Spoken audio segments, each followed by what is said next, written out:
When you look at console exclusivity for games in just the past year or two, it has been an absolute W what we have seen happen. Things are just way different. I remember way back in my day, things were not so free and open. I mean, if a game was specifically for a console, if it is a first-party title, then it is staying on that console. That is it. End of story. You want to play Halo, you got to play that sucker on the Xbox. You want to steal some stuff in Sly Cooper, you are playing it nowhere else other than the PlayStation, and that's just how it's always been. Now, Nintendo is a totally different conversation here. Nintendo is just Nintendo. They're always kind of just sticking to their own console. End of story. Nothing has really changed with that at all recently. I hope that I can live to see someday down the road when Nintendo just says screw it and they allow all of their games on PC, Xbox, PlayStation, whatever, but I really don't think that day is ever going to come. But yes, talking about Xbox and PlayStation specifically, we all remember those days. If it was a console exclusive, that is just how it is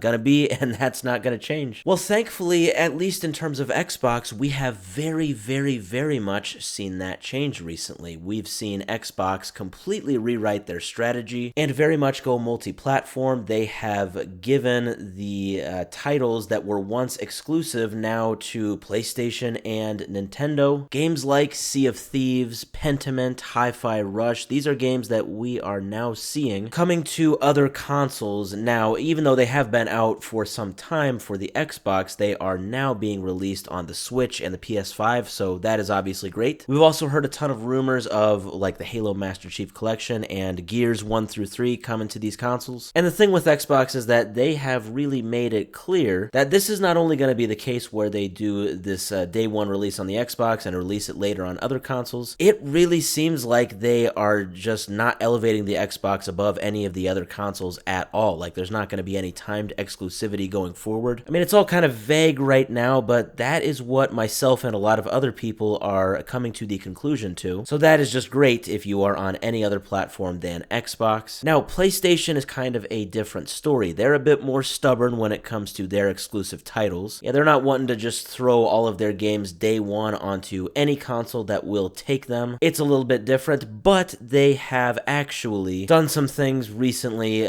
kind of along the same timeline as Xbox that we need to give them credit for. Yes, they are releasing their games day one on PlayStation. These are their first-party games, of course, but they are just timed exclusives. They will release usually like a year or two later on, other platforms, Xbox and PC. This is very good, and obviously I would think that most gamers are hoping that the end goal is just that all of these walls break down and that Xbox and PlayStation will just completely have all of their first-party titles day one on any console. And yes, I know Nintendo is, once again, their own story. I'm not going to hold my breath on that one. But the why here is something that is kind of interesting. Like, why has Sony decided to change their strategy here? Why have they gone from back in the day making it so that I can't play Sly Cooper 3 on my Xbox 360 to now being a lot more lenient with these things? Yeah, I might have to wait, a year after the new game comes out, after Spider-Man 2 comes out, but I know now with Sony games that eventually I'll be able to play it on the Xbox or the PC. Well, there was a recent interview actually with a former PlayStation executive named Shuhei Yoshida. Now, Mr. Yoshida talked with AV Watch. It looks like this is a Japanese platform, so this is translated, but he talks about why this is now the case. So he says that in the past, which is when he was working on PlayStation, he said the first party mission, so the mission of these first party games was to make the platform successful, and that included marketing. However, last year our roles were divided and we were told to continue to grow as a first party. Now, some stuff here might kind of get lost in translation, but essentially what I feel that he's saying is that the strategy back in the PS1, PS2, PS3 days was that the actual goal of these first party games, Sly Cooper, Kingdom Hearts, stuff like that, was not to make money. It didn't even really matter if they didn't make money. The goal was actually to bring more people to the PlayStation console, thus making money through the sale of their consoles. That's what I got from that. But so he says the strategy has changed, and he says now there is a PC version, but in my time it was prohibited to release it on PC. Small scale digital versions were okay, but AAA titles were only allowed to be released on PlayStation. However, when we thought about first party games as a standalone business, we thought we can now release them on PC. Essentially, it sounds like they have realized that they can make their goal for these first-party titles not to bring people to the console, but just to make money on its own. But he does also add in that he does still have the goal of these first-party titles still to bring people to the PlayStation platform. So he says online games require a certain number of users so they can be released on PC at the same time, and even if it's a single-player game, after a year or two has passed, you can release it on PC and make some more money. For example, in regions like China, where PCs are more popular than consoles, users may not immediately purchase a console piece of hardware, but we can first get them familiar with the game IP on the PC, and we tell them, hey, PlayStation is the place to play new games based on that IP, which will then pave the way for consoles in the future. Yeah, in other words, you get people hooked onto the drug, you get them hooked onto the needle, and